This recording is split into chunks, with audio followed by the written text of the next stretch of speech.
Pemirsa, Hakim Tunggal Ju Yamto menegaskan bahwa seluruh permohonan pra-peradilan dari Sekjen PDI Perjuangan Hasto Kristianto tidak dapat diterima. Pengadilan Negeri Jakarta Selatan telah melakukan masa persidangan selama 7 hari, terhitung dari sidang perdana di tanggal 21 Januari. Namun, tadi kita sudah lihat bersama bahwa hasil bukti yang dibawa oleh kuasa hukum Hasto semuanya ditolak. Hakim berpendapat bahwa permohonan pra-peradilan dari pemohon adalah dinyatakan tidak dapat diterima. Menimbang boleh karena permohonan pra-peradilan pemohon dinyatakan tidak dapat diterima, maka pemohon dibebani untuk membayar biaya perkara yang timbul dalam permohonan ini yang jumlahnya akan ditentukan dalam amar putusan di bawah ini. Memperhatikan Undang-Undang Nomor 8 Tahun 81 tentang Kitab Undang-Undang Hukum Acara Pidana, Undang-Undang Nomor 30 Tahun 2002 tentang KPK yang diperbaharui dengan Undang-Undang Nomor 19 Tahun 2011 tentang perubahan kedua atas Undang-Undang 30 Tahun 2002 tentang KPK serta peraturan lain yang bersangkutan. Mengadili, mengabulkan eksepsi dari termohon. Dua, menyatakan permohonan pra-peradilan pemohon kabur atau tidak jelas. Menyatakan permohonan pra-peradilan pemohon tidak dapat diterima. Membebankan biaya perkara kepada pemohon sejumlah nihil. Demikian diputuskan pada hari Kamis tanggal 13 Februari 2025 oleh Ju Yamto, Hakim Pengadilan Jakarta Selatan kelas 1A khusus, dan diucapkan dalam. Kami ajak Anda bergabung bersama dengan Nadila Saleh yang saat ini berada di PN Jakarta Selatan. Kami juga ingin tahu bagaimana tanggapan dari kuasa hukum Hasto Kristianto. Nadila. Ya, Andro dan juga pemirsa, hari ini merupakan puncak di mana putusan sidang pra-peradilan dari Hasto Kristianto. Tadi kami sudah mengikuti bagaimana jalannya putusan sidang pra-peradilan Hasto Kristianto yang telah berlangsung sejak pukul 4.00 hingga pukul 4.30 sore hari tadi, berlangsung singkat 30 menit.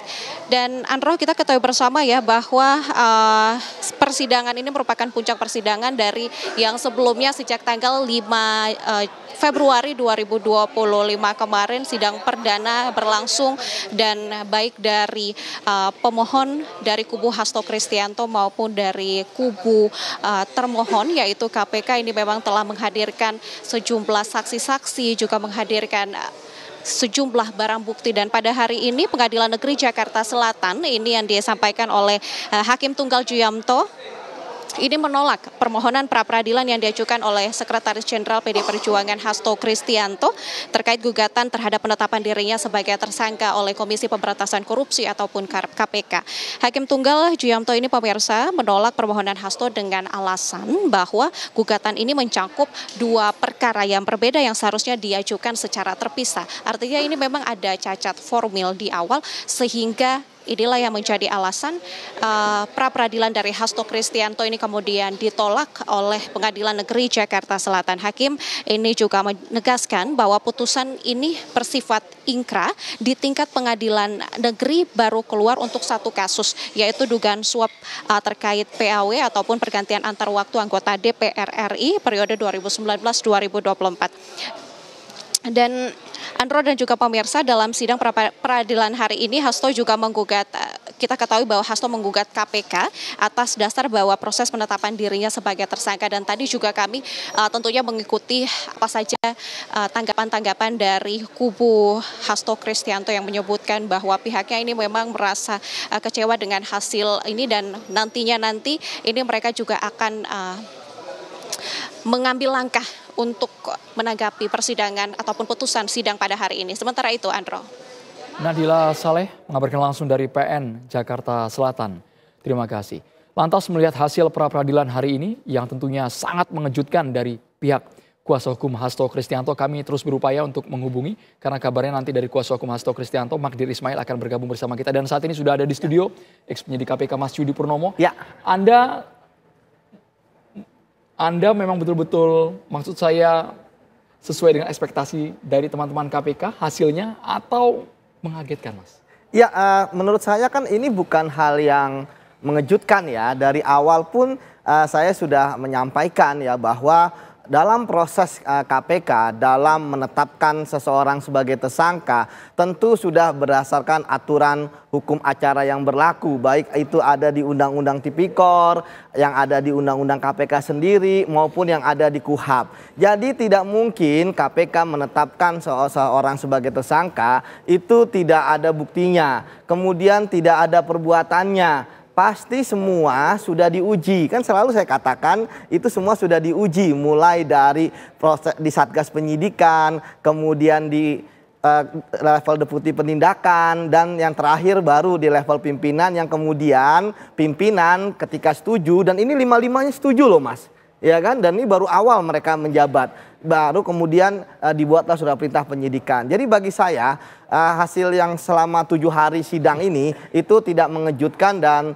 tentu ini merupakan awal yang bagus ya, ketika sebelumnya kan KPK dituduh bahwa menetapkan tersangka dari Hasto ini adalah pesanan. Ya, ini adalah KPK versi Jokowi. Ya, jadi istilahnya itu kan tidak terbukti, tidak ada namanya kriminalisasi, dan saya lihat KPK pun juga tentu menunggu ya hasil pra peradilan ini. Tapi Mas Yudi dengar dari kuasa hukum Hasto menyatakan hasil ini merupakan bentuk peradilan sesat yang dipertontonkan ke publik. Ya tidak jadi masalah Mas, ya kan, namanya juga kalah, orang ngomong apa aja kan. Kemarin bicara akan menerima apapun hasilnya, ternyata ketika hasilnya seperti ini malah teriak-teriak seperti itu. Bagi saya sudahlah, hormati sajalah putusan pengadilan, dan ini tentu saya sampaikan ya, saya juga mendesak pada KPK, Anda ini sudah mendapatkan satu lagi penguat ya dalam memprosesnya. Oke, saat ini sudah bergabung bersama kita Mas Yudi, ada kuasa hukum dari Sekjen PDI Perjuangan Hasto Kristianto,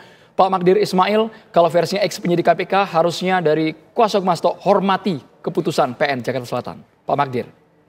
Begini, kalau andai kata putusan ini bicara tentang substansi pra peradilan, kami akan hormati itu, gitu loh.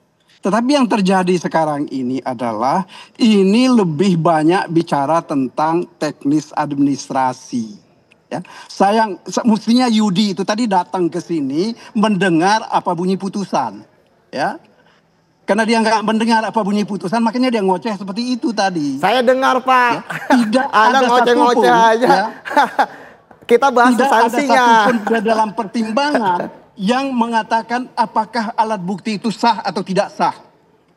Ya. Makanya Yudi, tolong kalau mau ngomong itu lihat faktanya. Jangan asal kedar ngomong. Saya ini mendengar putusan pengadilan itu. Tidak ya, kita menjadi pertimbangan Pak. tadi oleh hakim. Kok malah jadi pribadi begini? Perkara ini dikatakan ini tidak bisa digabung antara dua sprindik di dalam satu permohonan. Hanya itu yang dikatakan oleh hakim. Ya, dia tidak bicara tentang bukti permulaan. Makanya saya kira begini, ini yang penyakit kita ini ya. Para pengamat ini seolah-olah tahu tapi padahal tidak tahu.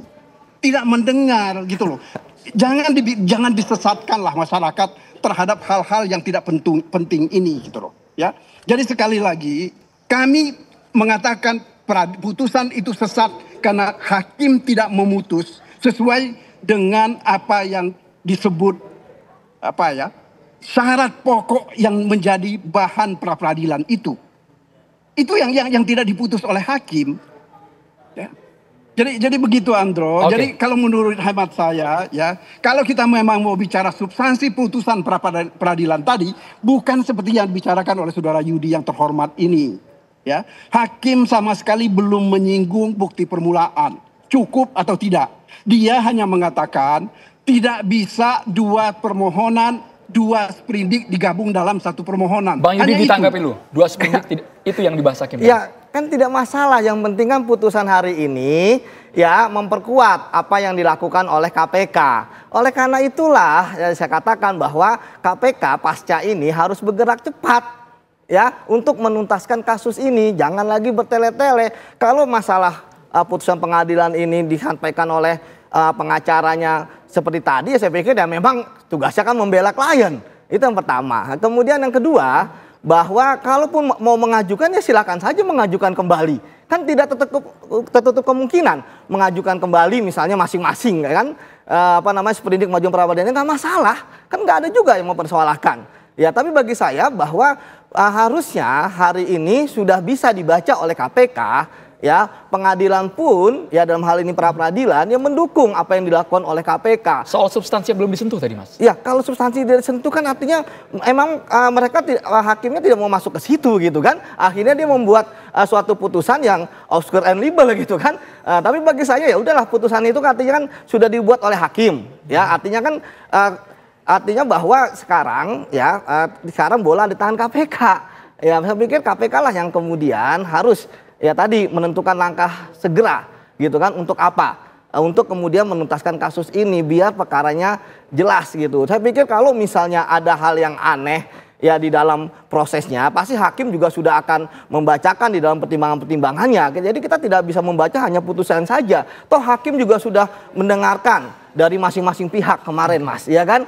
Seperti apa dari pemohon, seperti apa dari termohon. Dan kalau misalnya ada yang aneh, pasti akan masuk di dalam pertimbangan hakim, misalnya seperti itu. Pak Magdir, hakim sudah mengakomodasi alat bukti dari kedua belah pihak. Baik, Pak Magdir, kami coba hubungi Pak Magdir agar bisa bergabung bersama kami. Tadi cukup keras sebenarnya kalimat dari Pak Magdir, yang Pak Magdir dari Mas Yudi menyatakan hakim sudah mengakomodasi alat bukti dari KPK dan juga dari pihak Hasto, Pak Magdir. Iya, tapi hakim itu tadi memutuskan bukan seperti yang disampaikan oleh Yudi itu. Itu yang jadi persoalan saya dengan Yudi. Ya, dia seolah-olah mendengar apa pertimbangan. Ya, nah tapi ya udahlah, itu haknya dia gitu ya. Bahwa kami juga punya hak untuk terus lagi untuk apa? Untuk meneruskan perkara ini, itu juga itu adalah hak kami. Hanya saja yang kita itu tidak mau ya, jangan apa ya, membuat pernyataan-pernyataan yang bikin gaduh. Padahal pernyataan itu nggak benar. Pernyataan yang mana, kita bicara Pak Magdir? soal pra-peradilan. Bagaimana, Andro? Pernyataan yang mana yang dimaksud Pak Magdir dan juga tim kuasa hukum Hasto? Ya, ini tadi kan seolah-olah bahwa ini semua sudah selesai gitu loh. Nggak bisa juga seperti itu. Hakim tadi tidak membicarakan bahwa karena begini, di dalam putusan pra peradilan ini tadi yang disampaikan oleh hakim itu mengenai penetapan tersangka terkait dengan perintangan penyidikan, itu nggak ada bukti permulaannya, ya. Hanya saja yang dia katakan untuk yang penetapan tersangka terkait dengan suap itu sudah ada putusan. Hanya seperti itu, ya. Makanya kalau mau dengar, mau kita lihat secara jernih, mestinya seperti itu yang kita lihat, gitu loh, ya. Nah itu yang kita sesalkan, karena hakim itu kemarin meminta kita memperdebatkan ini secara intelektual, secara hukum, gitu loh. Bukan hanya sekedar administrasi, gitu loh. Yang kami persoalkan adalah putusan ini lebih pada putusan administrasi yang mengatakan bahwa mestinya ini tidak boleh digabung. Hanya itu putusannya. Nah, padahal dalam hukum pidana itu kan kita mengenal ya teori tentang penggabungan perkara, itu diperbolehkan. Bahkan dalam perkara pokok biasa itu sejumlah perkara dijadikan satu berkas. Meskipun dua berkas misalnya dijadikan dalam satu dakwaan, itu hal yang biasa saja. Gitu loh. Jadi nggak ada yang aneh. Hanya putusan hakim ini saja buat kami itu yang kami katakan aneh. Gitu loh. Oke, putusan hakim dianggap aneh, gitu. Bang Yudi? Ya tadi kan saya katakan nggak masalah. Ya kan, mau dikatakan aneh, dikatakan seperti ini dan lain sebagainya. Kan hakim sudah memutus berdasarkan, kita jangan memotong di hasilnya seperti apa ya. Tapi kita kan melihat dari hari pertama persidangan. Ingat loh bahwa ini kan adalah uji formil. Kemudian ini dilakukan sidangnya selama 7 hari. Ya, 7 hari kerja. Dan kemudian hakimnya tunggal. Artinya bahwa tentu apa yang diminta kan ya apapun alasannya, mau alasannya administratif 2 perkara tidak, tapi kan hakim sudah mendengar, benar nggak? Ya kan, permohonan, kemudian jawaban termohon, kemudian pembuktian tertulis, kemudian juga apa namanya masing-masing ada saksi, bahkan di pihaknya Pak Hasto kan ada saksi juga, ada selain dengan ahli, dan KPK pun juga ahli, bahkan kemudian kesimpulan. Ketika ujungnya hakim kemudian mengatakan bahwa ini dua sprindik tidak bisa satu, ya tentu kan ini kan menarik juga. Karena apa? Kalau tidak kan bisa dari awal dia mengatakan seperti itu gitu ya. Tapi kan tidak. Artinya dia sudah mendengar semua prosesnya. Nah, jadi saya pikir hormatilah keputusan dari hakim gitu ya. Dan kalaupun tadi dikatakan belum selesai, itu tidak jadi masalah. Saya juga berapa kali pengalaman saya bisa 2 kali orang melakukan tersangka melakukan pra peradilan ya. Namun sekali lagi kan bagi saya ketika pra peradilan pertama ini hakim istilahnya sudah memutus gitu ya. Artinya ini sekali lagi saya katakan ini saatnya KPK menuntaskan kasusnya gitu ya, tidak perlu lagi dalam bentuk apa? Dalam bentuk apa? Menahan? Ya tentu melakukan pemanggilan gitu kan kalau mau melakukan penahanan ya kan. Kemudian melakukan penahanan dan kemudian yang paling penting adalah sebenarnya ya melengkapi berkasnya dan kemudian membawa ke persidangan. Karena toh KPK pun juga kemarin di dalam jawaban dari termohon ya KPK itu kan sudah seperti dakwaan tanda kutip yang saya lihat gitu kan, ada perbuatan-perbuatan yang disampaikan ya kan terkait dengan sprindik yang kasus suap, terkait dengan sprindik yang perintangan penyidikan. Jadi menurut saya sih ini sudah clear ya bagi KPK ya bahwa sebelumnya kan mereka ketika menetapkan tersangka kan istilahnya hanya dalam internal organisasi mereka lah, sehingga kemudian ada framing-framing terhadap mereka. Namun sekarang kan sudah istilahnya diperkuat dah semua jawaban, karena kalaupun ada praper lagi pasti kan isinya sama saja ya kan, hanya istilahnya formilnya sprindik ini nanti di praper ini di praper kan, tapi kan substansinya pasti sama. Pak Magdir Ismail, kalau praper lagi juga substansinya sama kalau versinya Mas Yudi. Pak Magdir. Iya, kalau Yudi yang bikin barangkali gitu loh ya. Kalau kami yang bikin pastinya tidak gitu. Ada hal-hal lain yang kita bisa sampaikan dalam proses pra peradilan kalau seandainya kami lakukan pra peradilan lagi ya. Sebab masih banyak kok kemungkinan yang kita bisa lakukan dalam menguji persoalan ini gitu loh ya. Misalnya ya bisa saja nanti mungkin Mas Hasto dia tidak mau lakukan pra peradilan, dia hadapi saja di persidangan, ya kan? Kan bisa saja seperti itu, tanpa perlu orang seperti Yudi ini manas-manasin KPK gitu loh, ya. Saya khawatir inilah penegakan hukum dengan cara memanas-manasi lembaga ini, itu yang tidak layak dilakukan, ya. Ini bisa sebenarnya bisa kita sebut sebagai obstruction of justice, ya. Kenapa? Karena orang mencari keadilan dikata-katain harus ditangkap, harus ditahan, ya. Sebab yang punya hak mendapatkan keadilan bukan cuma KPK, ya. Warga negara itu juga punya hak untuk mendapatkan keadilan. Ya. Saya kira tolonglah hentikanlah yang manas-manasin bahwa seolah-olah KPK nggak punya keberanian untuk melakukan penahanan. Sebab bagaimanapun juga, ya, jangan lupa bahwa penahanan itu meskipun itu merupakan hak dari penyidik, tetap. Oke, Mas Yudi ditanggapi sambil kami perbaiki komunikasi dengan Pak Magdir. Ya, jangan manas-manasin Mas Yudi. Harus tetap objektif Mas, terukur. Justru ini kan objektif ya, bahwa KPK punya kewenangan, ya. Tentu kan kita harus mendukung, kan nggak salah mendukung KPK, ya kan. Toh kemudian kan KPK mempunyai hak dan kewenangan juga, apakah mengikuti saran saran saya atau tidak gitu kan.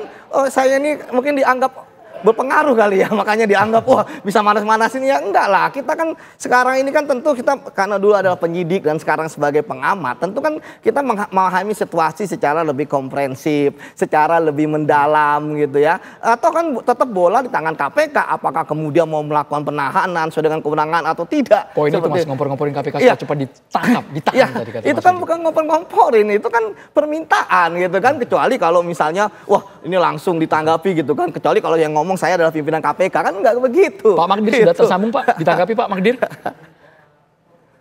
Iya, saya kira ya nggak apa-apa lah Yudi kan memang fungsinya dia sekarang seperti itu gitu ya, nggak apa-apa juga gitu loh ya kan.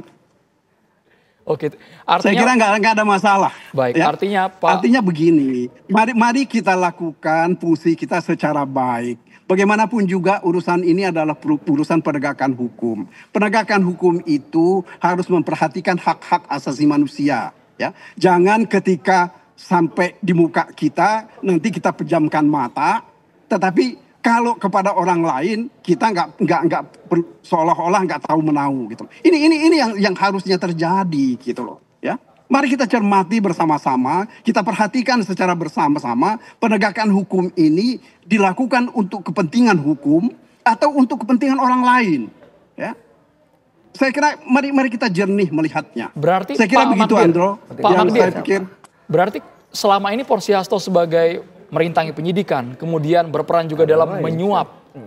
Apakah juga sudah dijelaskan oleh hakim bahwa itu semua dibenarkan oleh PN Jakarta Selatan, Pak Magdir? Tidak ada urusan itu. Oke. Jadi hakim itu belum memeriksa bukti permulaan tentang suap.